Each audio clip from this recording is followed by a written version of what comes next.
আজকে ফুলের মালা বরণ করে আমাদের মনের যন্ত্রণা মিটাতে পেরেছি, এটা আমরা মনে করি, আর কিছু মনে করি না।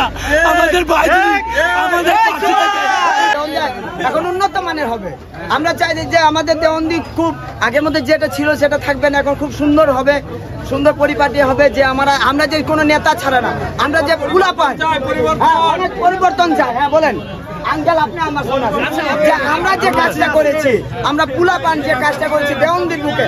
আমার ছোটখাটো আমি ভ্যান দিয়ে চা বিক্রি করি, আমার এই চা বিক্রি করে আমি যে স্যারের জন্য অনেক কাজ করেছি, নিজের রক্ত নিজে পরিশ্রম দিয়ে। স্যারের কাছে কিছু নেই না, স্যারের যে ভালোবাসাটুকু আমি নিয়েছি সেই কাজ দিয়ে আমি ছাড়েছি। যে অনেকজন আমাকে ধমক দিয়েছে, চমক দিয়েছে, আমি কিন্তু ভয় পাইনি। শুধু আমরা একটু মান সম্মান এইটুকু নিয়ে আমি টেনশন ছিলাম, এটা আমরা কোনো ভয় পাইনি। তারপরেও এটা সম্মান রাখতে গিয়েছি, তাদের পাস করেছি। সুমন কিন্তু আমাদের দেওবন্দি পাস হয়েছে, আমরা চাই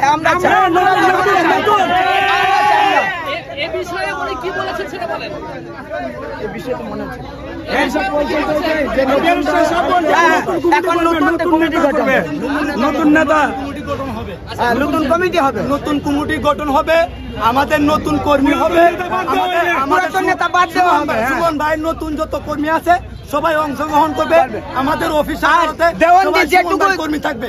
আমরা এটাই মনে করি, আমরা তরুণ সমাজ আমরা দেখাতে পেরেছি।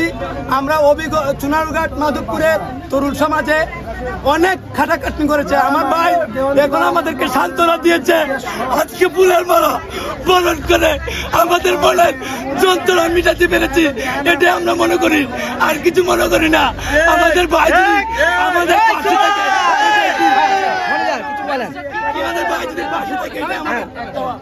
বিষয়টা হলো যে পুরাতন যে নেতাগুলো আছে আমাদের বয়োজ্যেষ্ঠ যারা, তাদের এখন অবসরের সময় আসছে। ব্যারিস্টার সুমন ভাই সেটাই বলছে যে আমাদের তরুণদের হাত ধরে আমাদের পুরো সমাজটাকে উনি চেঞ্জ করতে চায়, এবং নতুন তরুণ নেতা দিয়ে ব্যারিস্টার সুমন ভাইয়ের সেই বক্তব্যকে আমরা সাধুবাদ জানিয়ে, উনার আদেশকে আমরা নির্দেশকে মাথায় গ্রহণ করে আমরা আগামী প্রজন্মকে নিয়ে আমরা এই দেশ এবং এই সমাজকে, চুনারঘাট মাধবপুরকে আমরা উন্নয়নের রোল মডেল করতে চাই।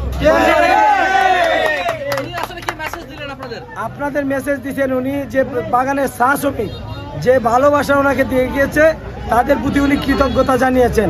উনি বলছেন যে বাগানে যে তরুণরা তারা সবচেয়ে বড় ভূমিকা রাখছে, এই জন্যই বাগানের প্রতিটা সেন্টারে এরকম রেজাল্ট করতে সক্ষম হয়েছেন। তাদেরকে নতুন নেতৃত্ব আসার আহ্বান জানাইছেন, পাশাপাশি তাদের প্রতি চিরকৃতজ্ঞ। তাদের পূজা পার্বণে আনন্দ উৎসবে সবসময় উনি অংশগ্রহণ করবেন, যেন তাদের দুঃসময়ে ছিলেন সুসময়ে এইভাবে থাকবেন।